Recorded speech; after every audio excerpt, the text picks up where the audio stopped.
Welcome to the Biz Bash podcast, where we make biz strategy a piece of cake. I'm Elizabeth. And I'm Cami, but you might know us better as Eliza Ann Calligraphy and Cami Monet. We want to help you, our fellow stationers, artists, and calligraphers, confidently build a profitable and personality-driven creative biz.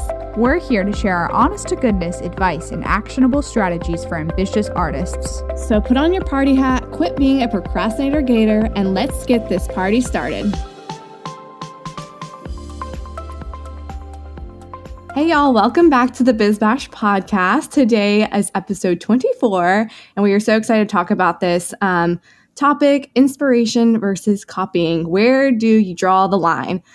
We really have been feeling this that we need to have a conversation about this. Definitely an issue that affects our industry more than a lot of others. And we're just gonna, dive in and be super honest and upfront like we always are. And today, we actually have a guest with us, which is very exciting. So Elizabeth is going to introduce our lovely guest. Thank you. We have with us today Shasta Bell of Shasta Bell Calligraphy. Welcome, Yay! Shasta. Good morning. We're so glad that you're willing to hop on and talk to us about this. And guys, we're just going to keep this very conversational. So it's not going to so much be like that we're interviewing Shasta. It's more that we wanted her to partake in this discussion with us because we just think the more voices to speak into this, the better. But let me introduce Shasta a little more officially real quick. So like I said, Shasta has Shasta Bell Calligraphy. Make sure you go find her on Instagram if you don't follow her already. But she began her calligraphy and invitation journey kind of back in 2014 and 2015. And I love what she told us is she said she walked into a friend's house, saw a calligraphed wedding invitation displayed on her entry table, and her friend told her it was too lovely to throw it away. And that was kind of the moment that changed it for you, Shasta. And I just think that's so sweet. Oh, yeah, that was such a special moment. So tell us a little more kind of about you and how you got started, kind of what we were talking about with before, we started recording, talking about you being a calligrapher first. And then once you introduce yourself and share a little more, we're just going to dive into the topic for today. Yeah, absolutely. So first of all, before I even start on that, I'm so excited to just talk about this topic because it's a really personal one and I think it can be really painful. So, and I'm so glad that you asked me to be a part of this conversation today. But yeah, so I started, 2013. I was living in randomly West Africa, and I was kind of searching for a creative outlet and a creative expression. And I started teaching myself hand lettering. And that's when everything was kind of popping up on Pinterest and I was seeing all these beautiful things. And it really morphed into it changed into an Etsy business when I returned to the States. And then it just kind of slowly developed into this thing that I loved and a great side hustle. And I never thought of myself as an artist. My mom is actually an art teacher and she's a beautiful oil painter. And I had a very small pigeonhole idea of what an artist meant. And getting into hand lettering really opened up my eyes to what I could do and what was possible, because I was never going to be the kind of artist my mom was. Not that she ever put pressure on me. She's great. But it was just it kind of developed organically. And then I started kind of doing invitation design. And then my husband and we got engaged and I designed my own invitations. And it was actually that invitation that I saw on I think it was a little bit after we got married. She hadn't thrown it away. She's like, yeah, I'm never going to throw that away. It's just too lovely. And she wasn't close enough to be sentimental. It's not like your mom who never throws your art away. And I just felt really just kind of empowered by that and just I want to create things that are going to last, things that are, I know the word heirloom is kind of like a buzzword right now in the industry, but I want to create something that someone's going to keep and not just be disposable. So I love that so much. Yeah. Yeah, your heart for your art has always been awesome. That's always what I've loved about you. Thank you. And I'm just excited for what you're going to bring to the table today with this topic. And let's just go ahead and dive in with the first question that we have here for all three of us is, have we ever copied anyone before? Because that's a fun place to start, because before we start talking about inspiration versus copying, we got to come clean, guys. And to get the embarrassing question out of the way first. And then we can just go, it can only go up from there, Yeah, exactly. This is just to show that we're not, devoid of this or whatever. We have fallen into the trap of copying somebody else previously. I know I have personally. Shasta, you told me you have personally. So Shasta, why don't you start kind of with your story? What happened? What was going through your head? When was this? You don't have to share to the exact detail, but go ahead and tell us about that. Oh yeah, no problem. And I feel like this is the perfect question to start off on, because the more honest you are with yourself, the more grace you're going to have for other people when it happens, and the more understanding you're going to have for how to handle it if it happens to you. So, oh gosh, I can't even tell you one time. I mean, it happens so much. And when I say that, it's like, oh my goodness. But no, there are different degrees of copying. So that's something that we're probably going to get in later in the conversation. But especially when you're first starting, it's almost like we have to define terms. It's when you're first starting, you're imitating because you saw something online like I did, and you fell in love, and you're like, I want to do this. This is so lovely, and I don't know if I could do this. And you start by imitating what you see, and through that process, you develop your own style. Well, that's the healthy version of it. Theoretically, yes. And I think it's important to be honest, because it's like if I were to say, no, I've never copied, well, that's hiding my story. That's not being honest about my mistakes. And I think one of the things about being an artist and a small business owner is you make a ton of mistakes, and it's a growth story. You never really arrive where you want to be. And you have to be honest about the things that you haven't succeeded at. So anyways, I mean, I can't even think of a specific example, but just kind of giving you what I would copy is, I would trace things that I saw. I would steal, concepts, things like that. And in the beginning, it was not a business yet. And it was just for me, it was posting on a personal account. And I think they were terrible effects. What's the word? Facsimiles. They were terrible copies. But they were, they were good. And they were really more just about hey, look, I learned how to put my pen on the paper, and I made the same word in the same style that another artist did.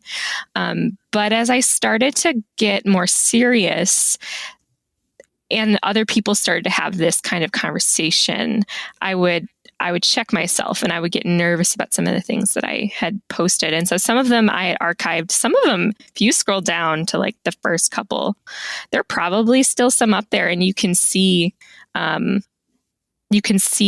And I mean, gosh, trying to think of a specific example. Wreaths were really when they were, I mean, they're still big, but they were first really big. I remember mimicking some wreaths because I thought they were incredible. But what happened over the process of time is those things didn't feel you get that sick feeling in your stomach when you found them. Yeah. And there's also accidental copying, which I think we'll also talk about, where two people have the same idea at the same time, and where that's hard though, because often they don't look similar enough. So it's hard to judge when that's actually happening. But I'm kind of rambling, other than to say is, yeah, it's happened. Definitely it's happened. But I think for me, the big question is now when I do something, if I see something that I love someone else has done, the question is, and we'll get into this more too, is this loving what I'm doing? Is this showing respect and honor to this person? And I feel like I've come so far in my career now where that's not as much of a deal, but yeah, I'm getting a little bit loquacious. Yeah, no, that totally makes sense with all you're saying. And I think we've all had, you know, those moments where you like start feeling icky and you're like, wait a minute, is this me copying? And like what you said about accidental copying, I had an experience where Simply Just Marie and we have the same ideas a lot. We have the same, like a similar personality. We grew up in the same area, or I don't know if she grew up there, but she has ties to Knoxville. And we both, she had done a pumpkin spice latte watercolor and I did one too, but I didn't realize like she had done one. And then we were like following each other and I was like, oh my gosh. And I like reached out to her. I was like, I just want you to know, like, I wasn't like trying to steal your idea. Like, I don't know. I just felt like such an idiot, but she like understood like, okay, we're the same ideas. Like there's nothing new under the sun. And we'll talk about that as well. So that was like this accidental copying, but then, you know, I didn't want to be an accidental copier either. Like I want to have my own style. So like after that experience, I was like, you know, I need to like move away from anything that could be considered similar to someone else and find my own style. It feels uniquely me. So definitely learning experience there just with an accidental copying. I mean, you don't want to do that either. Yeah, it is really tricky. And you know, I think that I don't think it's a hard and fast rule. I think that it can be very deeply personally painful when you see someone who's copied you. And oftentimes that person, I mean, motivations are very, they either didn't realize they did it or they realized and they did it and they thought they were too small and you wouldn't notice. Yeah. My gosh. Yes. and let me point like 5 fingers back at myself. When I first started, that's what I thought. I thought I'll copy because I'm this other person wasn't really a person to me. They were this idol. I put them on a pedestal. And so I thought, well, they won't notice me. And even if I do, I'm not selling this or I'm not selling anything from it. Or, you know, when it started to cross the line, when I was selling, I thought, well, I don't know. It was very selfish. It was just it was based out of fear, a lot of fear and insecurity. And also just like not understanding of how much people would notice. Yeah, you don't realize how much your work is actually seen until you copy someone. Then you're like, oh, dang, I do have influence. Yes. Because everyone will notice. Like there is no secrets with social media. Like we all know who each other's style, each other's work. And like when you see something that feels similar, like, hey, that looks like so-and-so's work. And then it's not them, you know, you're going to let them know. And there are no secrets. You will be found out. I don't care if you have one follower. Like, yes. You will be found out. I have another calligrapher friend who has like tons of followers and she never promotes this, never like encourages this, but she like has a little army looking out for her. She'll send me a text about some random person who sent her a message about someone who had copied her work, like alerting her that someone had done it. And that can get a little toxic too. Like it can be overwhelming trying to stop all the imitation. And that's not really healthy, I think, in a brain space to like constantly be trying to manage all of it. But I just think it's hilarious that like people think they can hide. And it's like, no, other people will look out for other people too. Yep. We can't tell you how many times that's happened where one of us like gets a message from someone else who's like, hey, and you're like, oh, okay. Yeah, that has happened so many times. Someone you don't even know. It's just like, I followed this person and this looks just like, and you're like, oh, thanks for letting me know. And you're like, dang it, I wish I just didn't even know because now I'm going to be bothered by it. But also I appreciate someone letting me know because if my design was like really ripped off by something huge, then I would want to know. But yeah. Oh, it's such a tricky balance. It's just like icky feelings after icky feelings. And we've all been the perpetrators and we've all been victims of it. And so it's really good just to have an open conversation about it. Yeah, the thing is, it's just like such a fine line between copying and inspiration. And I think that's where people are getting confused because there is no black and white model. That's very much a gray area in terms of, well, you can copy a style, but not the entire like work of art or whatever. And so people are like, oh, well, I'm just kind of using their techniques. But you're like, no, this is an exact replica, like kind of thing. That actually reminds me of, jumping ahead a little bit, like a specific example of when someone asked me to copy. And it was like a really fine line. And I came up against like a client who wasn't well versed in the art world. And then me who was well versed in the art world. And then the other question of like legality. So there was like, artistic integrity versus legality. And so, for example, there's this one designer who I have admired since the beginning. She was one of the first people I had ever seen on Instagram. And I love her style, and she's really influenced me. And it's also something I'm really aware of, to try to not copy her, because I already know that I'm stylistically influenced by her. So this client saw a picture of this person's artwork. And as often happens in stationery design, a client will send you an inspiration image, and the great ones send you inspiration of your own work, but then sometimes... Oh, yes. That's the best. So good. It's like ideal client. And this bride was really normal on the phone. I really enjoyed talking to her. She was based in the UK. And she sent me a picture of this other designer's work because it was a different layout and structure than I had done before. It was actually a structure that I really, really liked and really enjoyed. But she said she wanted to work with me personally. And so we go along the entire proposal process. She puts down a deposit and her first payment, and I show her kind of what the layout would look like. And we're choosing supplies, and she's like choosing the exact same supplies as what's in this picture. And I'm like, okay, we're like, red flag. We're approaching like a danger zone. She wants a very similar suite to what's in this image. We need to differentiate it. Obviously, it's going to be my own artwork, but I don't want to be super close. Like, if you're going to choose all the same material, then we're going to have to like do something a little bit different. So then we get to the content stage where she's writing down the content. And this particular suite had some really beautiful poetic language that was unique and special. It was written not in a standard format.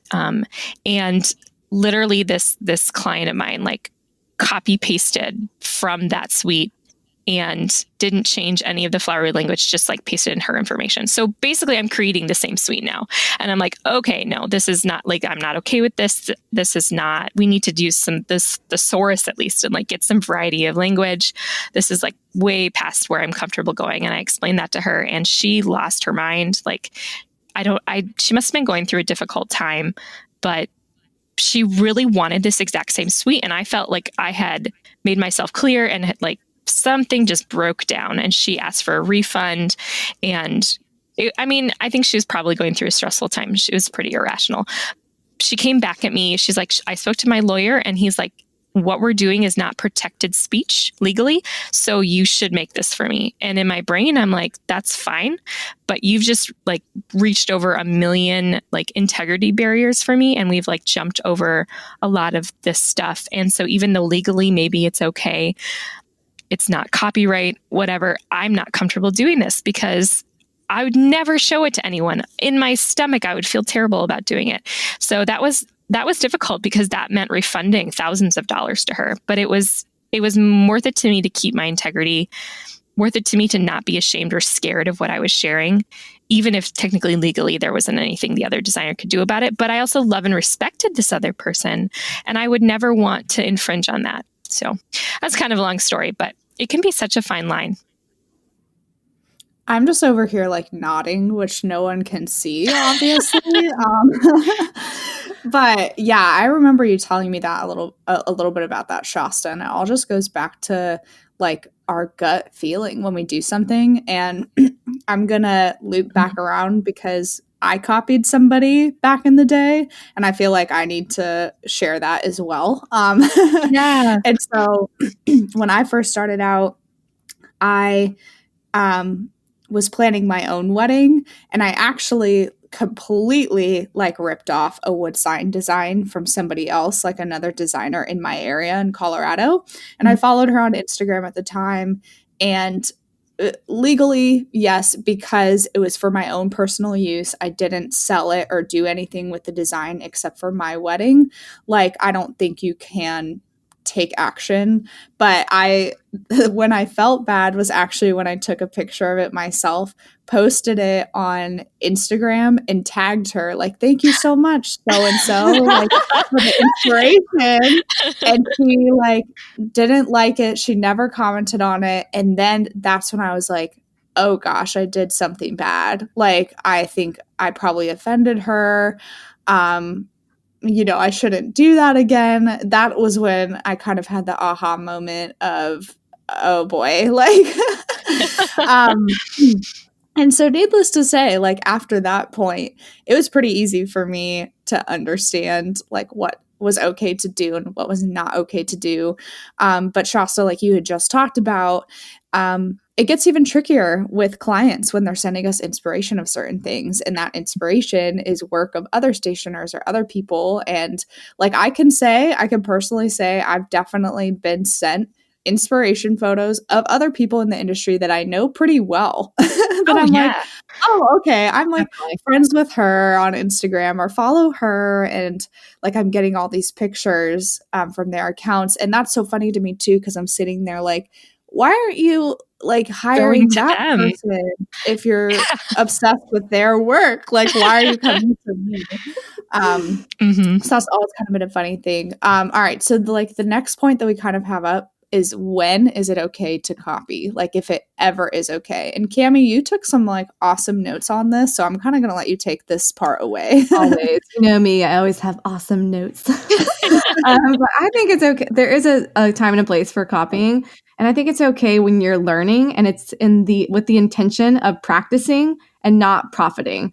So, like think of the example, like guitar players learn by playing other songs. Like we learn calligraphy by copying letters of the alphabet. Like that's totally fine. It's totally cool. So this copying for practice in that sense can help you figure out what you actually love to do, your strengths, the things you suck at. But these copying things should be just for your eyes only. And I think that's where people get confused. It's like in the sense of a tutorial, like if I'm like my watercolor booklet, people are like, but people are going to copy the floral design you did. I'm like, I don't care. I'm giving them permission to copy it for practice. I don't want you to necessarily sell the exact same one, but it's still going to be different because it's in your style.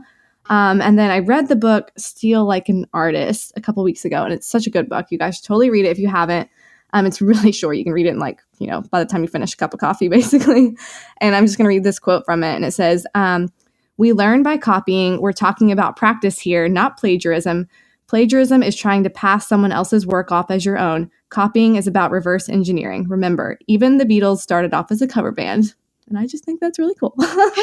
Yeah, that's a really good way to frame it too. Like just the fact that they're a cover band like that. I think that's a real world example of what it kind of puts it into a different artistic context for people to understand. Right. It just puts it in perspective a little bit that like copying for practice is an accepted form of copying per se, but maybe don't post it and tag the person. That was my bad. Yeah, because that recently happened to me and I was like, okay. And then I saw it was like being used in another sense and I was like, what the heck? It was like, okay for you to just practice it. And I was okay with that. But when you start like using it for other things, then I'm like not okay with it. I think there's like this gray squishy area between when people consider themselves still a student and when they consider themselves a professional. There's like this gray area where we don't quite take ourselves seriously enough, so we don't think people are going to notice or care, but we are doing some things that would be in the professional realm. So that would require us to have a higher sense of integrity than when we were just a student. And I think that's where I see a lot of the issue taking place in there. Like when I personally went through that stage and noticing when I have friends who, they'll see another person copy them. It's usually someone who's in that stage. Right. Because you quickly grow out of that beginner stage. I mean, you really do. Like your business goes way faster than you think because we have all the internet now. Everything is sped up. So you are going to grow out of that like ignorance is bliss stage is going to go by like that. Like you can't fake it anymore. Like you have to, we're going to hold you accountable after you get like 2 weeks grace period. Oh, I'm such a wimp. I'm much more like, we'll talk about grace later, like what to do when it happens. It's it's so tricky. It's so emotionally fraught too. Definitely. Okay. So Elizabeth, did you have anything you wanted to add about when you think it's okay to copy? I think you basically covered it. I'm sorry. Zuko's walking around crying. I'm like, what the heck is he doing? Oh my gosh. So I got distracted for a second. No, I think you kind of covered that in terms of what I was thinking as well. And just like literally keep it to yourself. That's the biggest thing. I know in this age, we don't feel like we're doing something, or we don't feel like we're practicing or putting our best efforts out there if we're not sharing it, right? Like the joke is like, well, did it really happen if we didn't share it on social media? Right. And it's like people get that way when they're practicing art or when they're trying to grow their following. And it's like, no, really, if you copy someone else for practice, don't put it anywhere. In fact, like maybe just shred it later or recycle it. Like you don't have to keep that stuff around. Yeah, and that's kind of my thoughts on that, I think. Yeah, and we've been talking about like writing the fine line of copying versus inspiration. And I put like a ton of points here, so we can just like talk about the line, like what is the line? And for, like starting out, I just think the most common reason for copying, like we've talked about before, you don't know what your own style is, and you're just lacking confidence. Like that was kind of why you guys were copying. Why we've all copied in the first place, you know, because you didn't know what your style was, and that just seemed like a good place to start, or like you didn't have that confidence yet. But that quickly comes as you start to develop, and then you know, kind of fall out of the way of like looking at everyone else's inspiration. What do you guys think about lacking confidence is the reason for copying? Yeah. Yes, 100%. It's and I think it's an ignorance of which is why we're having this conversation today. Like Yes. It's just an ignorance of what it even, like the ethics around it is when you're first starting. Right. So not only are you not sure about who you are as an artist, you also don't really know the rules, and you haven't gone through that experience yet to know what it feels like to be copied. And so I think something that really changed the line for me, or at least help clarify it, because honestly, I'm still a little squishy on it. Like sometimes it's hard to know. I tend to go with, err on the side of, not even touching the line now, but insecurity and fear and jealousy and like little bits of all these gross emotions, and they just manifest themselves in something that's not full of integrity. Yes, exactly. I have a rule of thumb like written down to stay as far away from the line of copying versus inspiration as possible. Like don't even like dig close to it, just stay away and then you'll be fine. Because once you just like start tiptoeing the line, you're like, oh, it's okay, no one will know, it's fine, but like everyone knows. Yes. It's like Santa Claus. Like I can't stop thinking of like he sees when you're sleeping, he knows when you're awake. Like that's what I feel like in this instance with copying. It's like someone's gonna see it. Like it might not be Santa Claus, but someone will see it. I know. You really just have to be completely honest with yourself and be like, am I copying? Yes, I am. Because you know deep down if you are, and everyone else does. So just like, just cut it off. Just cut it off right there. Be honest. Right. And it becomes pretty easy to tell, like, especially Cami, as we've watched certain artists like grow their businesses and become better artists, we can see their style. So when you can see someone's style, when they're producing something that's maybe not true to them. I think that's like the biggest thing when you're like, oh, you might be crossing the line slightly there, because that doesn't really seem true to like everything else you've done. But I love this other point you have, Cami. Instead of directly taking something, we have to look at the core of what inspires us. Is it the fact that someone is using a bold colored envelope or like really thick letters? And we just have to get down to that principle of what do we love and use that for inspiration. Like, for example, I know for me, looking at certain artists' work and what they're doing, I find myself drawn more and more to these like bold colors, bold lines, geometrics. And instead of going to like, let's say Cartaplana, who does that really well, and ripping off her work, I have to find a way to like incorporate my love of that style into my work myself.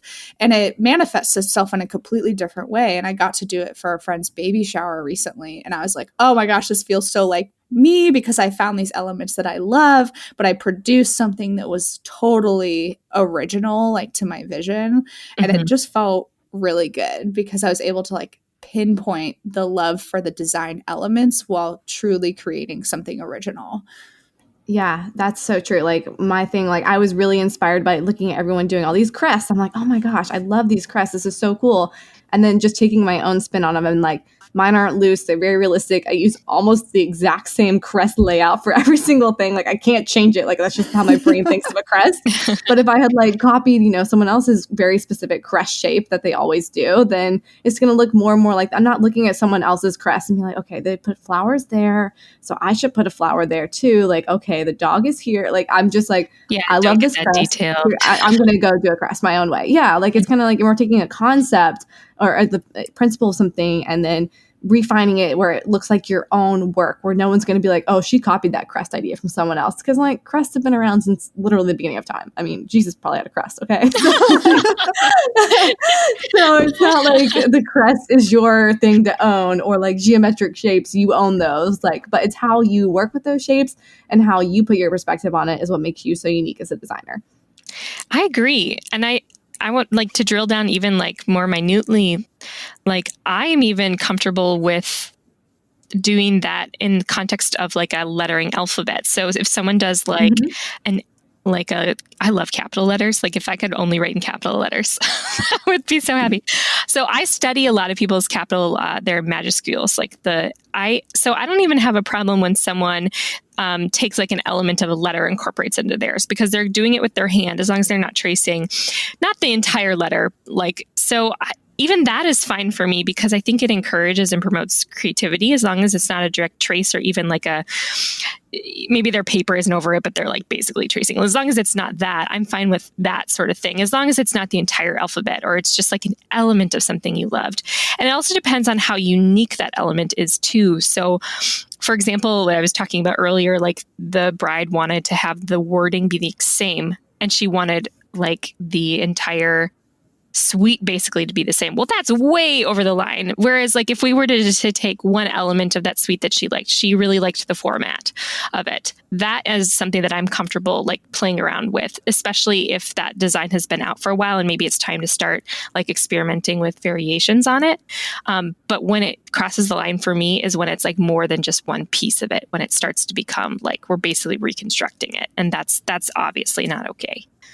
Yeah, it becomes, instead, it's not a copy, but it's like a derivative of it. Yeah. And you can see like, oh, this person probably looked at this while they were doing this. Yeah. Even though it's not an exact copy, it's still a derivative. And I think that's like, that also confuses people, because it is a gray area. We're like, well, I didn't copy it exactly. But you're like, nah, I don't know.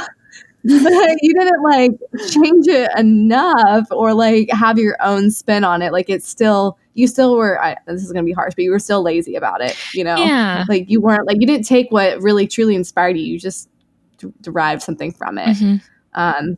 And I wrote down something about recycling versus retelling. Like, are you taking an idea and then saying, what if I did this to it? And just asking those what if questions and keep going down further and further with what if, or are you just simply retelling the same story? Like we see this in movies all the time where they just like tell the same story. You're like, okay. Mm-hmm. But then they're like, but what if this story actually happened and all the characters were cats or whatever, in Australia.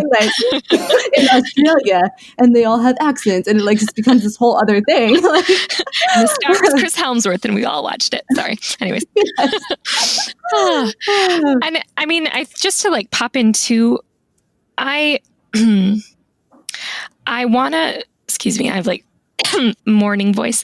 Really just like talk about there's grace in this. Like you're going to make mistakes, and you might offend someone. You might need to remove something. That's okay. Like you're going to do your best, start out with best intentions, and it's not always going to go perfectly. And if you do cross the line, like there is an opportunity for redemption, or just like fixing it. And like it doesn't have to be this life-ending altering thing, because I think it's a really scary personal thing, and people get really defensive about it. And I do too. Like when I see someone who's copied me, my first emotional reaction is anger and hurt and indignation and like, who do you think you are?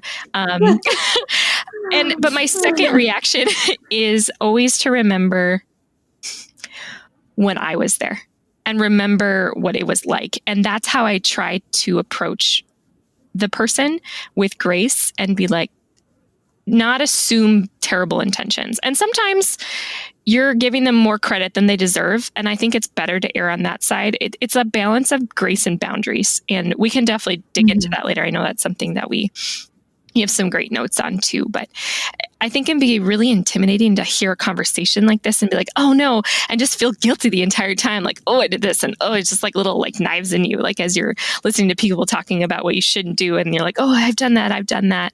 We've all done it. We've all done it to a certain degree. And what this conversation is really about improving and like getting better as a community and learning how to like treat each other well as there's conflict.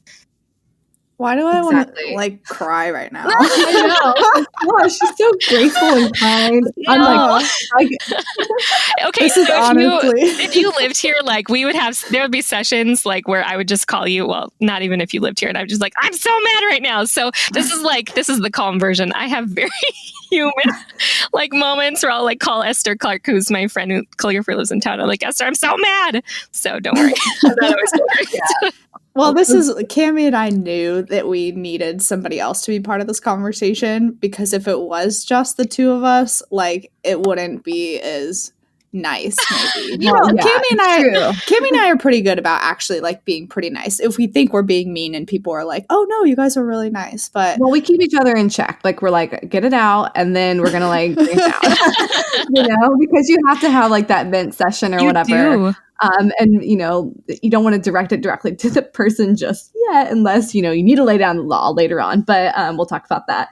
But yeah, we definitely have to like remember, okay, we're gonna have grace, because sometimes it really is just a matter of education. Like they might not know, right, and you don't want to just like come in guns blazing and like be mad.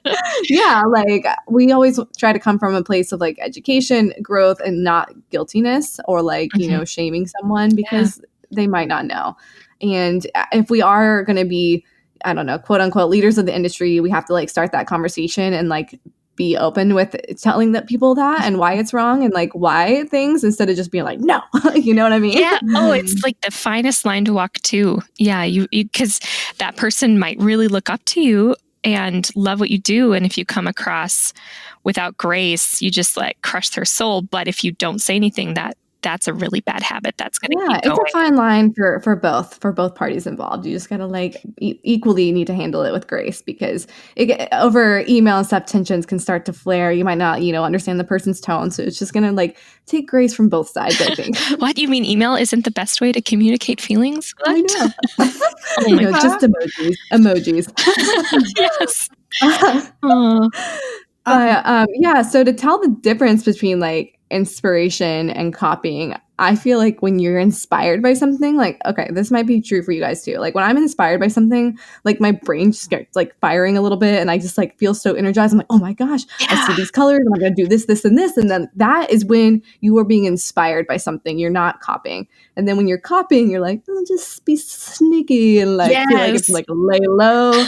You're not going to feel as proud of your work. Like, so maybe just take like a gut check to see how are you actually feeling? Are you feeling energized like by this, or are you feeling like a little shady by it? Because that's going to be like your gray area, like moral compass meter there. Yeah, that's a super good point. I also kind of want to talk about, this actually isn't on our notes, so I apologize if I throw someone for a loop right now.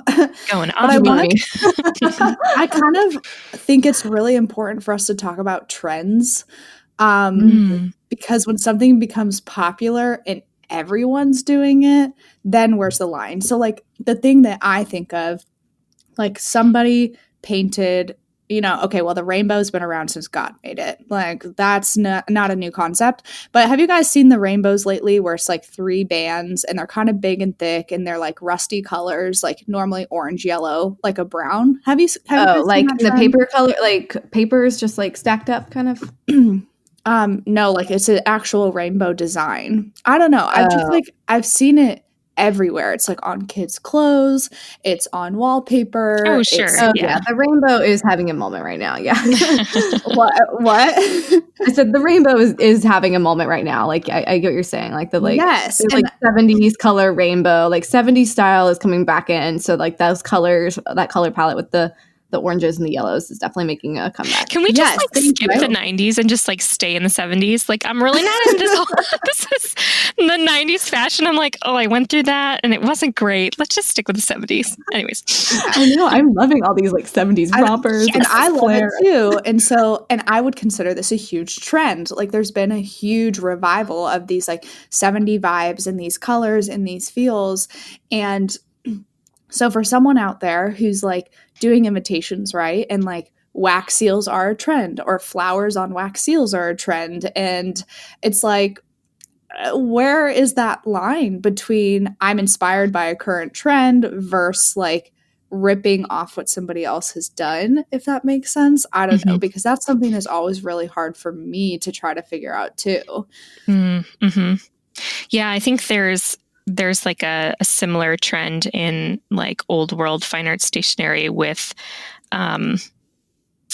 like, I mean, it's actually so big now, it's not even really a trend, but like venue sketch and then like a typographic suite, or like typographic suites. And there's so many like layouts, like how many variations can you really do on this one, like that type of suite? And I've just seen so many that look like, it's like, and at the end of the day, I'm like, it's fine. Like I guess I have a little bit more of like an elastic view of it. It's like, this is definitely a trend, and you do your best to like make it uniquely yours, but everyone needs to have it like a staple one of these in their collection, because there's going to be a bride who wants something that's a less scripty and more modern, and put your own spin on it, but it's fine, you know, if it kind of looks like something else's. I think that's just one of those things, like it's classic, it's trendy, but you know, it's kind of like you're still going to put your own spin on it. You're not copying the exact way someone else did it, but it's like still like almost the same principle, same kind of concept, because that's what people are asking you for. And as long as you're not, you know, doing the exact same replica, I think you can still tweak those trends to be your own. Like if you gave us the 70s color palette to all three of us right now, we would all come up with something completely different. Oh, like, yeah. You know, it would look so completely different because we're just drawing inspiration from, you know, a color or a feel versus like the same someone else's work, like putting someone else's invitation suite in front of us and be like, all right, we're all going to copy this. Like, it's so funny sorry, go ahead.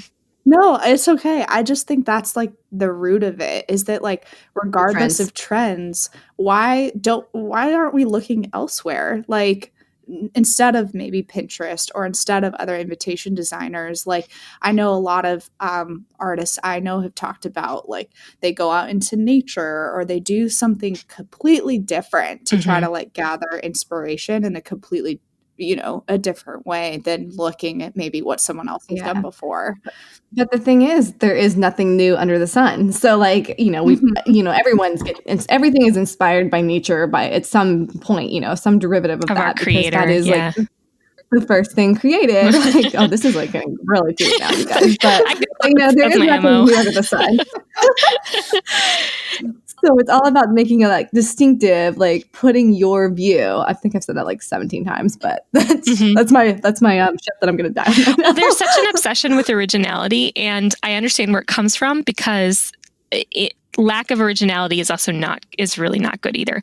But I think there can be an obsession with originality where people actually fall so far on the other side, where they stress out all the time about, is my idea original? Is it, you know, it's not original enough, and they only respect people who are super original.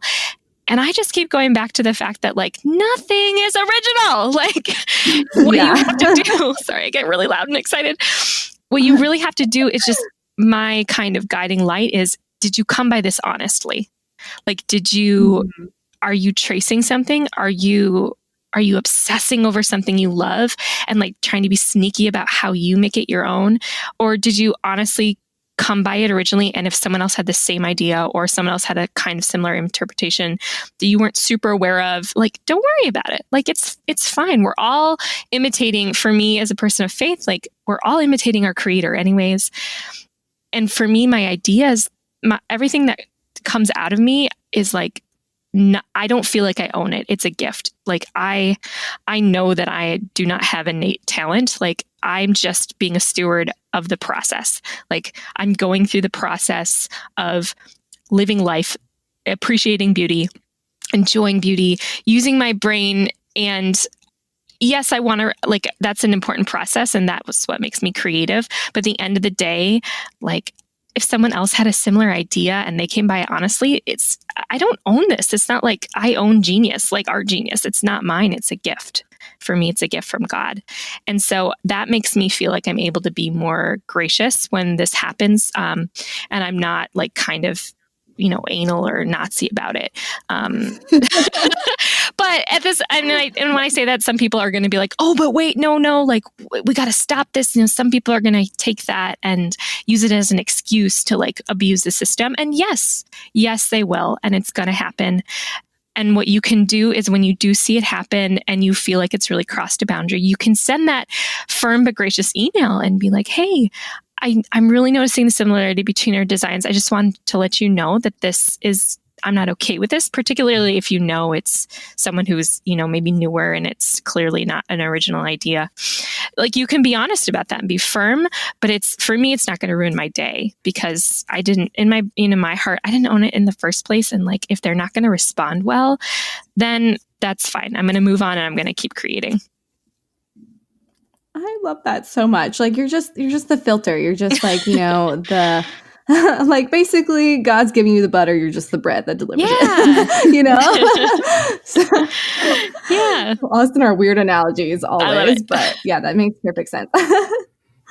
I know this whole conversation has been like really good and really refreshing to just be able to be super honest and open and talk about something that kind of like is kind of a plague or feels like it plagues all of us anyways, in one way or another. Okay, so now that I like really threw us off with my whole like trends question and all that good stuff, I think I was going to add a point too about like inspiration and ideas, because Cammie's continued to say that like there's nothing new under the sun, and Shasta, you like reinforced that point. And that's true, because right now I'm working on developing a collection of city maps. City maps are done by a lot of other people. Like that is not a new idea. And I'm more than welcome and more than allowed to use that idea as long as I'm making it true to me. So something that I did as I started to like brainstorm this collection was, first of all, I didn't look at anybody else's maps. I have the knowledge that they're out there and they exist. I don't want to see what other people are doing. I don't care what they're doing. Second of all, I didn't Google, like, so the first one I did was of Atlanta. I did not Google like Atlanta city map because I didn't want to see what even existed in that category anyways. That's really I just smart. went to work. Yeah, I just went to work and started on my iPad and started picking locations that I love, right? I'm like, I don't care what someone else is putting on their map. Like, what do I love about Atlanta? And once I put the map together and finished it, that's when I took time to research to see what else existed. And I was very pleased and very happy to find that mine looks nothing like any of the other ones out there. Oof, what a concept, right? And then when I sent it to Cammie too, she was like, this is so cool. This is so you. It was like really reaffirming and felt really good that I could use an idea that's existed previously, but bring something new to the table.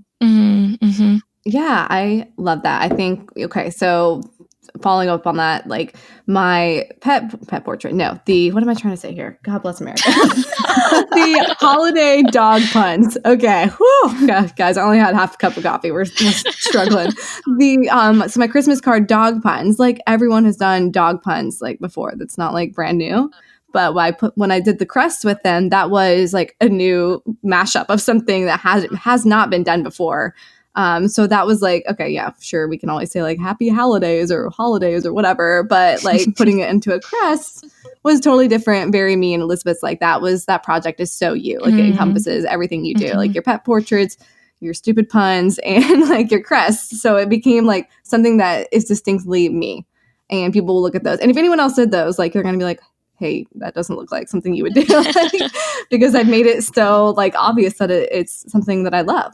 Yeah, and you're creating without training wheels. Like you've both in these examples, like you took your training wheels. Well, you probably took them off a long time ago, but you took your training wheels off, and like you're using your real muscles. You're using your real creative muscles, and like that is what people are scared to do. Even more established artists, we fall into it. But when you take those training wheels off, like the emotional payoff of creating something that is full of integrity and just you is so good. It feels so good. yeah, it is very hard to be creative and original. Like, it is not easy to just be like, well, I'm just going to come up with an awesome idea right now and just get it out. Like, it is hard. And that's why people avoid it, because it's easy to like just be like, oh, just do what everyone else is doing and like fall along the way. But like being creative and original is very, very difficult. But it's the hard things in your business that is what it's going to make it successful in the long run. Yeah, embracing that struggle. Yeah. Yeah, it's I mean, I think in everyone, naturally, we all like to avoid pain and the struggle, but it's embracing that struggle. And I sound like I have it together, but I'm still learning this. Like like even just what you guys just shared, it's like, oh yeah, I should do that. Well, you know what, Shasta, you can't spell painting without pain. All right. Am I right?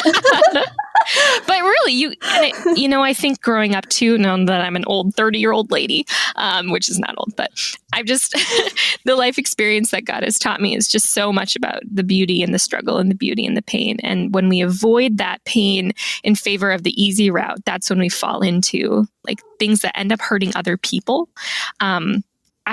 I just kind of going through your notes, it was like, one of the questions was, how do you handle being called out? Like, how do you handle it? First of all, how do you guys, sorry, I'm asking the question now. No, it's great. I love it. How do you handle, first, how would you call out someone who's copied you, and would you, in what circumstance? And then conversely, what do you do, or what have you done when someone has called you out, or has someone done that? Or have you heard of a story, and what was that like? Cammie, I feel like you need to share about Laurelgate. It's a little bit of a different situation because it's similar. It falls in the same vein because I still felt the same feelings. I think you were called out on something you definitely did not copy, so that was awkward. Okay, so I think we shared this story before. I don't know if it was here on like an Instagram Live, but I'll just quickly recap. So I did a logo for someone. It was just calligraphy, like the name of her business, and then the beginning letter just had like some leaves coming off of it, like nothing groundbreaking, I promise you. It was like super simple. It was like a laurel coming off one of the letters, like a flourish. And then so like after I delivered it, the client loved it. It was all good. Like a week later, I got an email from someone just like so angry, so mad, saying like I had copied her logo that she had just got done by another designer. I've never heard of this person in my life. And she's like, I see that you follow this designer on Instagram. And I'm like, I mean, I follow a lot of people on Instagram. Like, I don't know. And it was like, calligraphy with the same kind of laurel thing, but they were totally different looking. Like, it was just like the same kind of concept.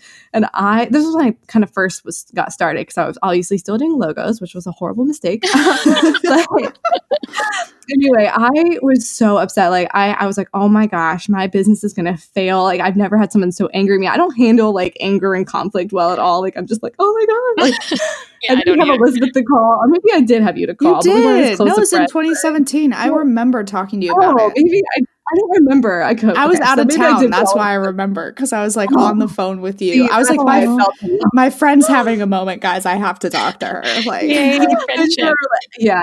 I was just in an absolute panic, and I didn't know how to handle it. And I let the client know. I was like, hey, so-and-so, this other photographer has emailed me. Like, you want me to redesign your logo? And she's like, honestly, I love it. It's fine. Like, I don't see any reason why this would be a problem. But it really hurt my feelings because like they came in so hard and like not even like, hey, did you mean to do this or anything, which I hadn't at all. So that was a really tough thing to deal with. But, I reached out to other designers and like posted them. I was like, is this a copy? Like, tell me. I will, I want to know. Like, I want to learn, because I wasn't sure if that was like close enough or not, if it needed to be like, the completely different. Everyone's like, it's the concept. You're really, really fine. So having that validation in place from a community was really helpful. But I can say from the other side of things, like when you are emailing someone, definitely when you want to come in with grace, like Shasta has mentioned, and not just like, emotionally angry mama bear initially, because it just like we started the conversation off on a wrong foot. And I'm a people pleaser anyway, so I wanted to do everything I could to make it better, but there wasn't that much I could do. So it really bothered me, because I didn't have a ton of things I could actually, fix the problem with. Right. At some point, it's like you're not responsible for how they respond or how they feel. Yeah. Yeah. And that's the whole, like, there's nothing new under the sun. Like, you had never heard of that person. You had never seen their logo, but you came up with a similar concept and design. That will happen. I just had it happen to another friend recently who designed a logo concept for her client where a company basically emailed her, attacking her, accusing her of copying their brand. And she's like, I've never heard of you in my entire life. I've never seen your website. I've never followed you on Instagram. Like, where is this coming from? So that kind of is what we talked about previously. The similar concepts. Yeah, it will happen. Like you with like the PSL with Simply Jessica Marie. You both had the same idea at the same time. Like but she never like said anything to me. She's so sweet. She would never. But I was like, I an idiot, Jessica. And she's like, it's really like not a big deal. Like, okay. Do you guys find? Sorry, go ahead. No, you go first, Shasta. I was just gonna say, I find that I get like irrationally defensive and upset on behalf of my like industry friends versus how I would actually respond to someone in real life. Like, I'll get really upset when I hear that someone has copied like a friend of mine, and I'll be like, you need to talk to them about that. Like, you need to send them an email and you need to be firm. And then versus like when it happens to me, I'm like, I might be emotional, but I like won't feel as strongly about it. I just feel like I get really like friend defensive. Like, no, you can't do that. That is so true. Oh my gosh. Like, I still get mad if someone copies me. Like, I'm just like, oh my gosh, like, freaking get it together. But if like someone copied Elizabeth, I would like lose my mind. Yes. Anyways, that was a little bit of a non sequitur, but yeah.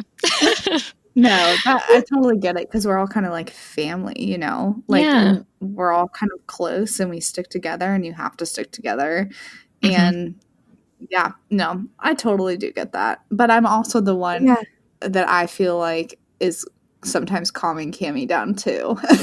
Yes, you keep me calm. I just like recently there's just been a lot more happening for me, and so it's just felt like it's just like one after another. I'm like, what the heck is going on? Oh, it's overwhelming.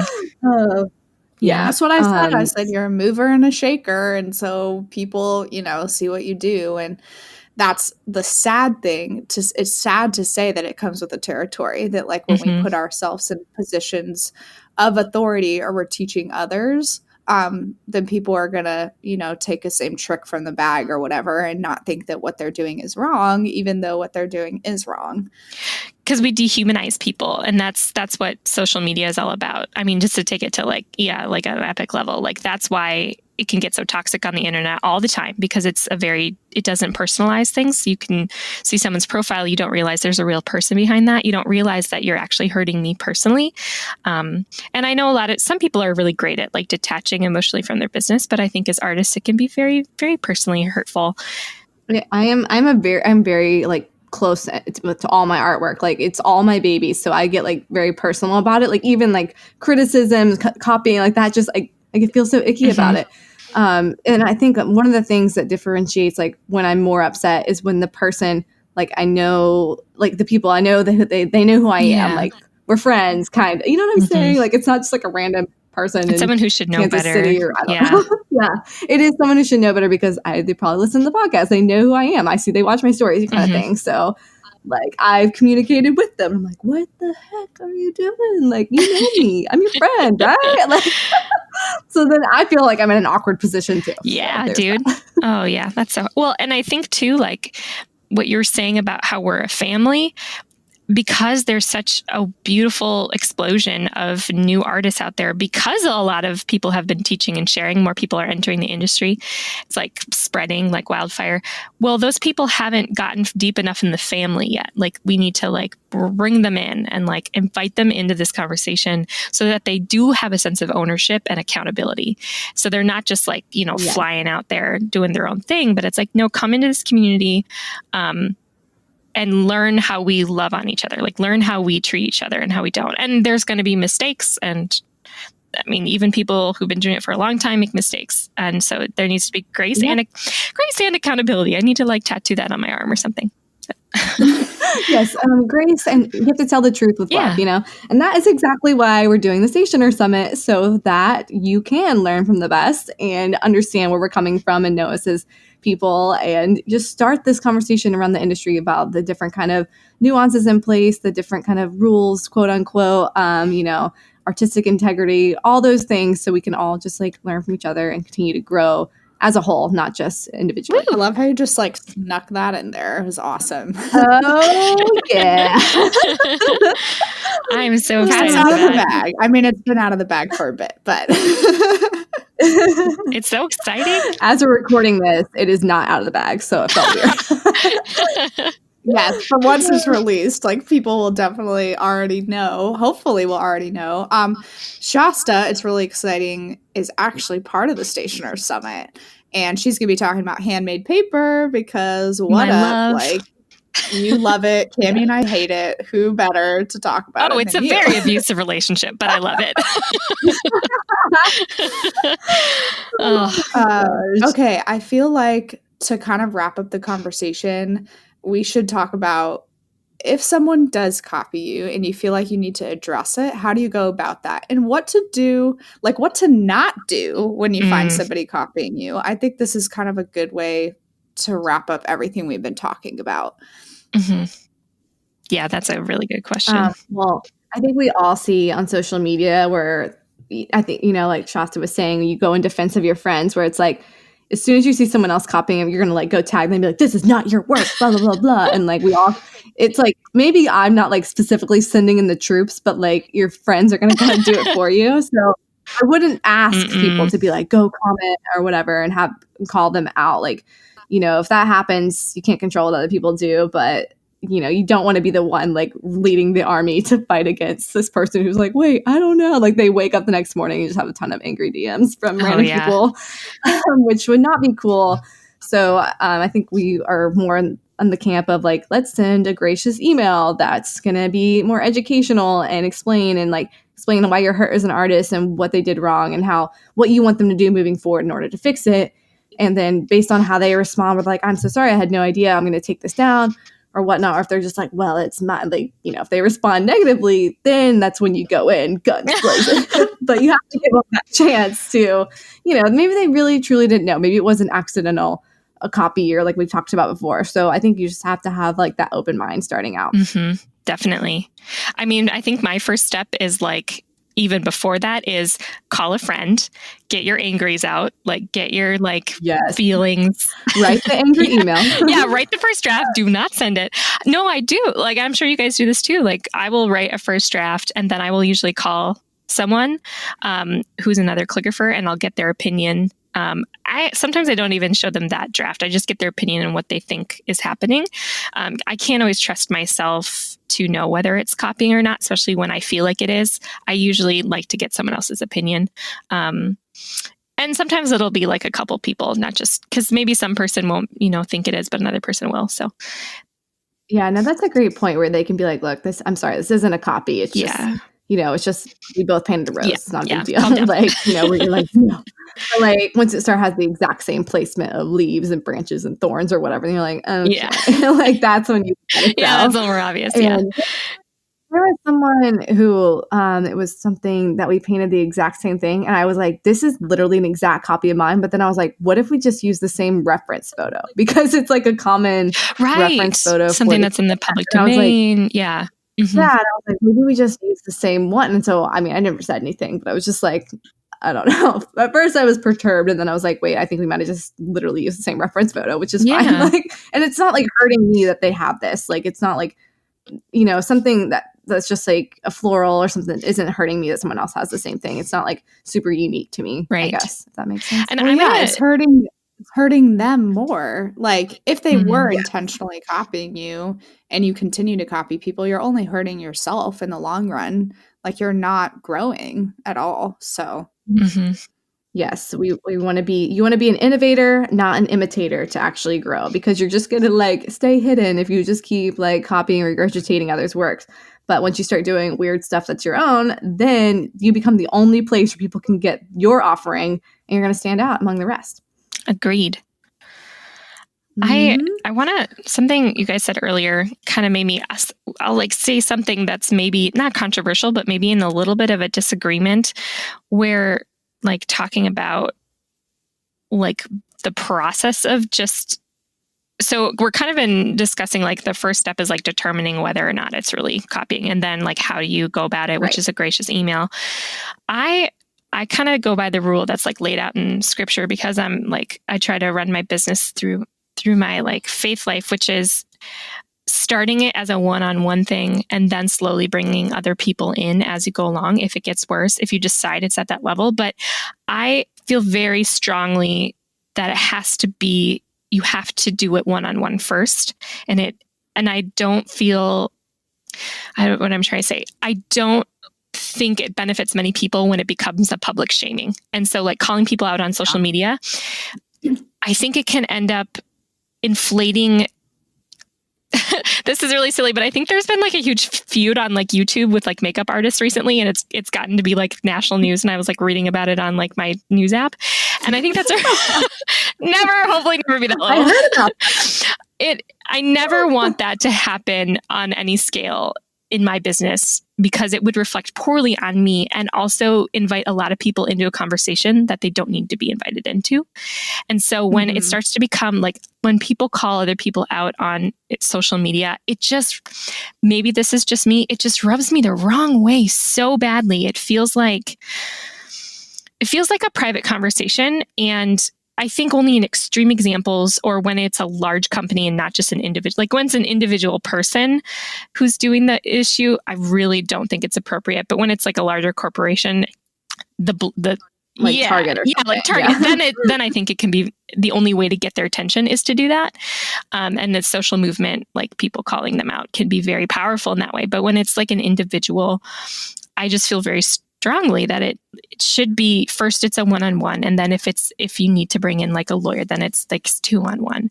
And then I just think it can get out of control, and it becomes gossipy, and it becomes like dramatic and reflects poorly on everyone involved when it starts to become this public thing. No, and everyone gets so heated. We completely agree with you on this. We talked about this in our Instagram etiquette episode as well. Just like public shaming and calling someone out. It's just like, it's not a good look for you either. Like, you don't want to be known as like that person. Like, and you're not really being an educational leader at that point. You're just like putting people down. And we really are about like community over competition, and, making sure like, hey, you have the talent to do this, like, and kind of just giving them a reality check. Like, you can still do this on your own. Like, let me just tell you right now, like, you're going to do better doing the thing on your own versus copying me, and kind of give them that little boost. Maybe they just need that instead of just like slamming them down even harder, which, obviously, like I said, I feel like copying comes from lack of confidence. And if you're going to call someone out, like, that's a confidence killer right there. So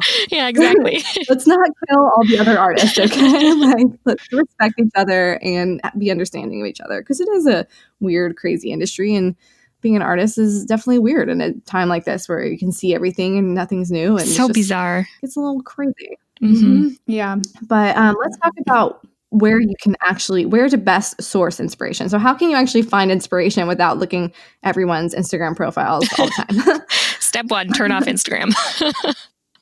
Step 1, get away from your phone. But actually, so for me, I find inspiration. I try to look with like not in the bubble of our own industry. So like if I'm putting together lookbooks for my client, like, yes, I'm on Pinterest, but I'm not scrolling through invitations on Pinterest. I'm looking at, photos of beaches or, patterns from fashion designers, interior design rooms. Like maybe it's a piece of furniture that I really love the lines of it. I'm like, oh, this feels like the minimalist style I'm going for with this. And so their Pinterest board I make for them is always full of like the most random images. And I've talked about this before. So just going outside of your industry can be a huge, just like eye-opening experience for you. I'm learning so much. Keep going. Where else do you find inspiration? I love this. Like just diving that further, like when I talked about like interior design, like maybe you just see like a room and it's only designed in like a neutral color palette. You're like, okay, well, I'm going to take only the neutral color palette of this room and transform it into something in my invitations, like translate that over. Like I get inspired by French pastries. That's like something I don't know why, like just something about, I'm like, oh, I like this. I like the colors.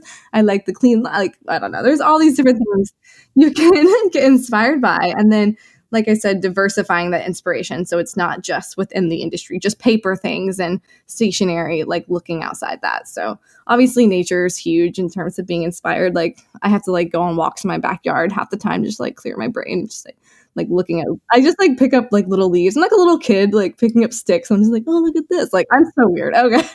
But honestly, that's where I like get inspiration from. Like it moves me. Like just changing your location sometimes, like physical location can help so much with getting your brain re-energized.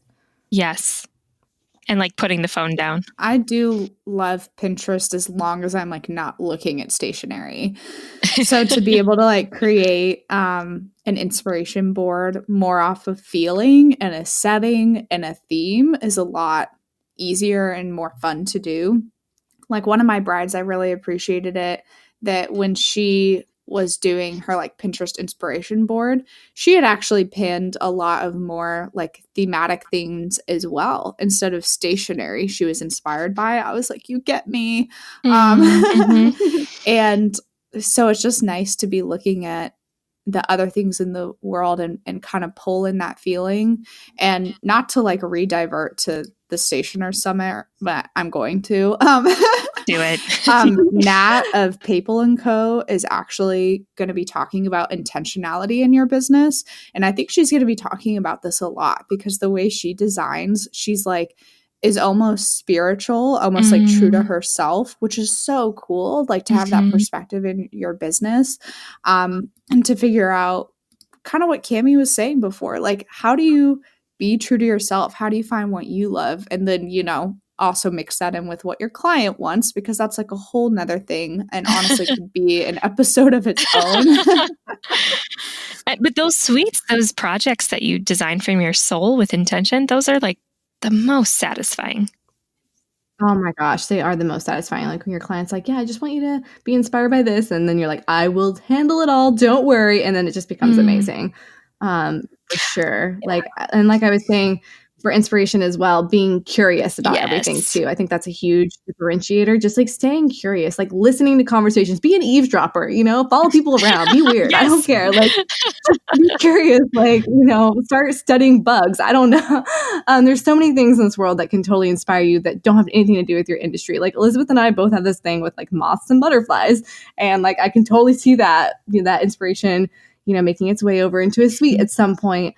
You know, and like I said, with coffee shop conversations or like things my husband says, like, I'm like, that would be such a great greeting card. Like, oh my gosh, I have a whole notebook like for you. Things my husband says. Perfect. I actually have a notes app on my phone. Like, I'm like, I'm going to do something with this one of these days. But like, one of my Valentine's Day collections was inspired by like conversations, like ways couples say I love you. And I did like a survey. Elizabeth and her husband were one of the sayings, like, and that was what the cards drew inspiration from, was like, how do real people say I love you and not just like what I'm thinking, you know? So other people are going to be a huge source of inspiration. So just stay curious, talk to people. It's so interesting, like the different, like how many different like if you open your eyes, how many different places there are to look for inspiration, instead of like being operating out of a place of fear, operating out of a place of abundance and like creativity and looking for it everywhere. Like, and also focusing on like, what is the purpose and intent of your business? Like for me, everything I do is based out of the idea of something lasting, of something being of lasting value. And for me, that goes straight to old world, as like an old world aesthetic. That is like antiques but like Parisian market antiques. Like yes, old oh buildings. My gosh. Yeah, you're like the old world. That's like literally how I think in my head. I was like, she's the old world. So okay. I feel like I'm maybe like the old world, like like a lady, not a queen yet, just a lady. No, thanks. Well, it's an always evolving process. So actually, I do look at stationery on Pinterest, but I'm not looking at current stationery. I'm looking at like old like English and German and French, like, and Italian, like that Western Europe, like their old writing, like Senora, like she sells all this like antique paper, and I just like gobble it up because I just like want to look at it and hold it and touch it. That's where I'm looking at old crests and like old. I'll just insert old before everything that I say. Just things that have like enduring value, things that have heritage, things that have like that's the concept those are the words that I'm basing all of everything around. Every once in a while I'll get a client where I'm like, well, I need to take on a new client. They're not exactly in line with this. And so I'll just sneak a little bit of that in because that's who I am. But most of my clients, it's just going to come out. That's where, like, if you want a really modern, sweet, I'm not your girl. So all my inspiration comes from walking. Like Minneapolis is surprisingly a beautiful, like old city. It's got so many like interesting pieces of architecture, and like St. Paul, the other twin of the Twin Cities, has like one of the largest cathedrals in the entire US. Like if it was in a European skyline, it would be super famous, but because it's in the US, it's not. So like just amazing things everywhere. And that's why I started film too. It's like, I'm so inspired by film because it's a slow process and it's an old process. I'm like the definition of a hipster. I'm so sorry. But like, slow living, for me, it manifests itself in history. And that's where I find all my inspiration. Yeah, I love that so much. Like there really is so many different ways. I'm sure you can go to an antique store and just like lose your absolute mind. Just like, oh my God. Yeah, and your wallet. Like there's so many things to be like. What the last tweet I just did, I was super inspired by hiking patches of all things, because the couple's super adventurous, and like I was like, oh, the colors, like how these hiking patches are laid out, like the shapes, and like that kind of like manifested itself into the tweet. And then we're actually making a hiking patch. They should be here next week. I'm so excited, like of their like crest design.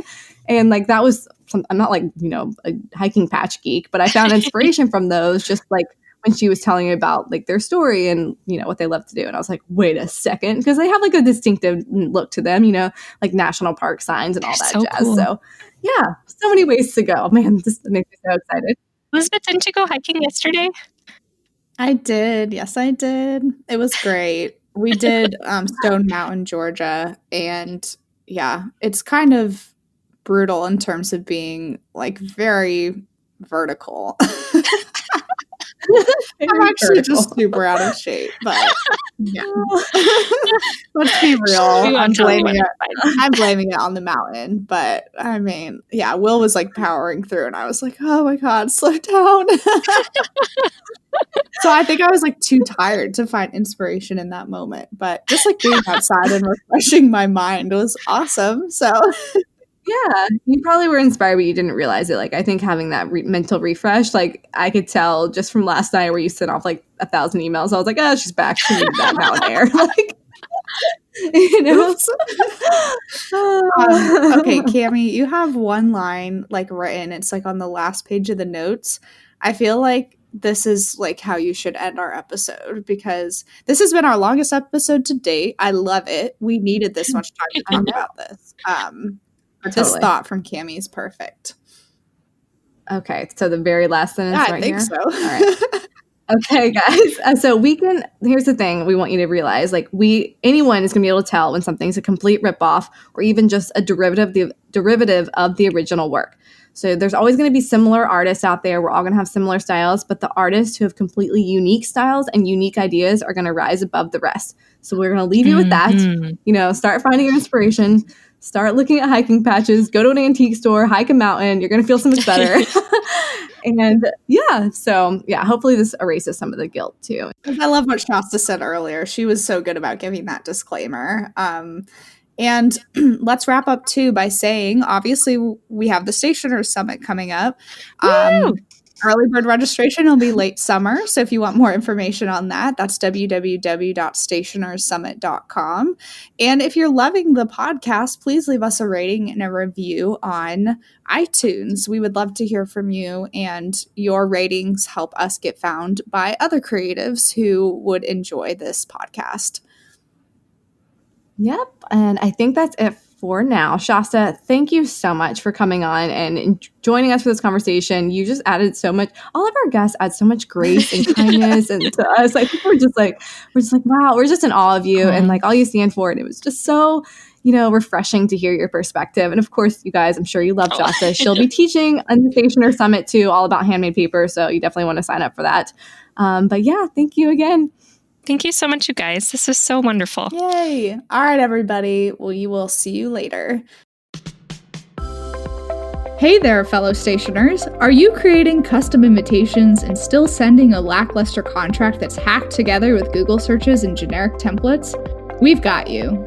We've created a custom stationery contract written for stationers by stationers, and it is lawyer reviewed and approved. #LegalRockstar. The custom stationery contract covers every stationery snafu, protects you and your client's interests, and sets up an expectation of professionalism. We've combined our previous contracts as well as years of experience to bring you a contract that covers your booty and your biz. So become a put-together pro and breathe a sigh of relief knowing that you have a contract that is easy to understand and avoids confusing legal jargon. The custom stationery contract is only $227, which is half of what you'd expect to pay anywhere else, and it's written by two gals who have seen it all. Spoiler alert, it's us. It's time for you to do things right. Go to bizbirthdaybash.com/contract to purchase and download your copy today.